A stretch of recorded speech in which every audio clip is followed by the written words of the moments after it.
그녀는 부동산 중개사무소를 통해 아파트를 매도하였습니다. 아파트 시세가 계속해서 오르면서 3억 원이었던 아파트가 어느새 5억 원을 호가하던 상황이라 매매 대금은 4억 8천만 원으로 정해졌습니다.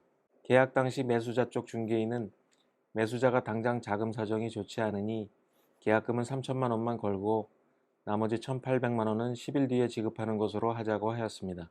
그녀는 10일이면 그리 길지도 않으니 그렇게 하시라고 하였고, 중개사가 건네주는 매매 계약서를 확인해 보니 금액과 지급 날짜가 모두 맞으므로 별다른 의문 없이 계약서에 서명 날인을 하였습니다.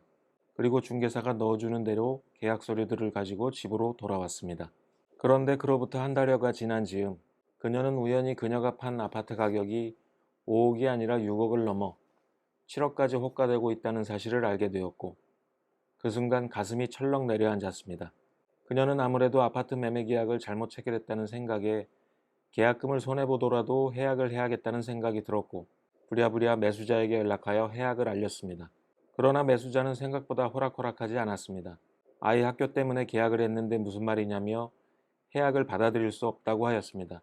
그녀는 이번에는 중개사무소에 연락하였고 해약을 할 테니 해약을 할 수 있게 도와달라고 부탁을 해보았습니다.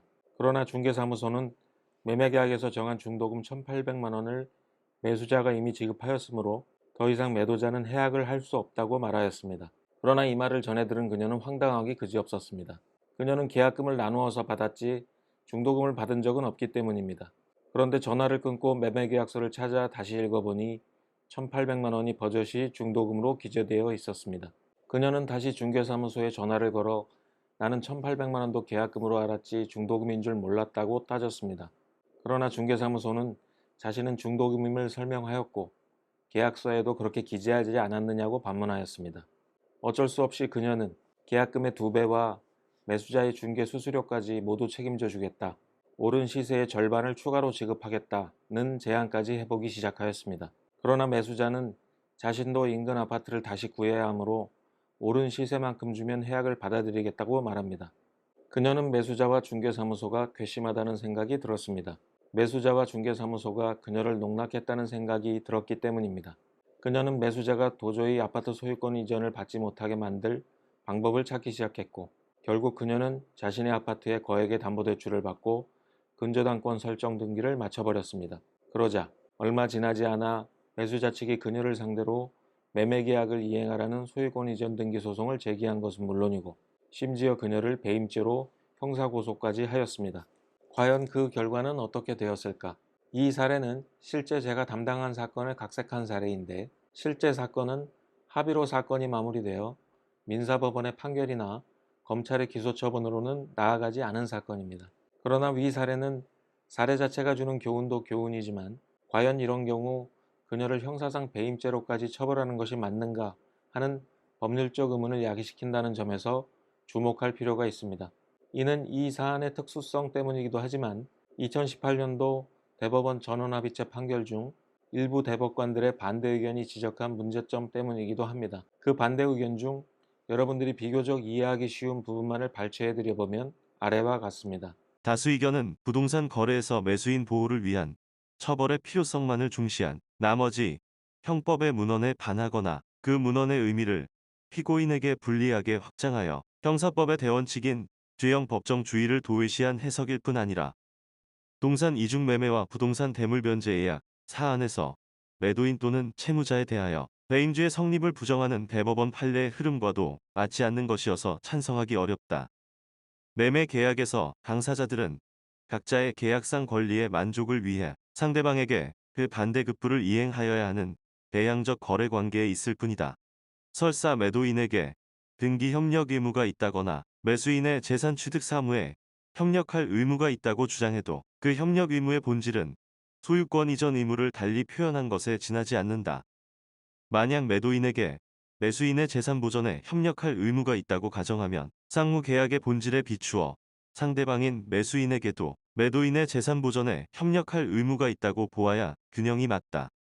그러나 판례는 잔금을 지급하기 전에 소유권을 먼저 이전받은 매수인이 부동산을 담보로 대출을 받아 매매잔금을 지급하기로 한 약정을 이행하지 않고 다른 용도로 근저당권을 설정한 사안에서 매수인인 피고인에게 배임죄가 성립하지 않는다고 판단하여 이를 부정한 바 있다. 다수 의견에 따르면 매도인이 제2매수인으로부터 중도금을 받았다면 제2매수인에 대한 관계에서도 마찬가지로 그 재산 보전에 협력하여 재산적 이익을 보호 관리할 신임 관계에 있다고 보아야 한다. 그런데 판례는 매도인이 제2매수인에게 소유권 이전 등기를 맞춰준 경우에는 제1매수인에 대한 관계에서 배임죄의 성립을 인정하는 반면 제1매수인에게 소유권 이전 등기를 맞춰준 경우에는 제2매수인으로부터 중도금 또는 잔금까지 받았다고 하더라도 그에 대한 관계에서는 배임죄가 성립하지 않는다고 본다. 소유권 이전 등기를 마쳐 물권을 취득하기 전에는 채권자로서 대등한 법적 지위를 보장받아야 할 제1매수인과 제2매수인에 대하여 배임죄 성립에 있어서 보호 정도를 달리할 논리적 근거는 어디에서도 찾아볼 수 없다. 개인적으로는 위 반대 의견이 다수 의견보다 훨씬 더 논리적이고 동산 이중 매매 등에 관한 대법원의 입장과도 배치되지 않는 일관된 태도라고 보여집니다. 일반인들이 매도인의 계약 위반 행위가 형사상 배임죄로 연결된다는 사실을 쉽게 받아들일 수 있겠는지 다시 한번 법조계가 진지하게 고민하고 성찰해야 한다고 생각됩니다. 개인적으로는 위 대법원 판결이 다시 한번 전원합의체를 거쳐 폐기되어야 한다고 생각합니다. 대법원 판례를 변경하도록 만드는 주체는 대법관들이라기보다 오히려 그 판례가 개인 및 사회에게 미치는 영향, 파장, 그 문제점을 변론하는 변호사들이거나 사회적 인식의 변화 내지 반성과 자각 그 자체이기 때문에 이를 영상으로 다루어 보았습니다. 만일 이 영상을 보시고 반대 의견이 있으시다면 댓글을 달아주시면 감사하겠습니다. 진지하게 읽고 고민해 보겠습니다. 감사합니다.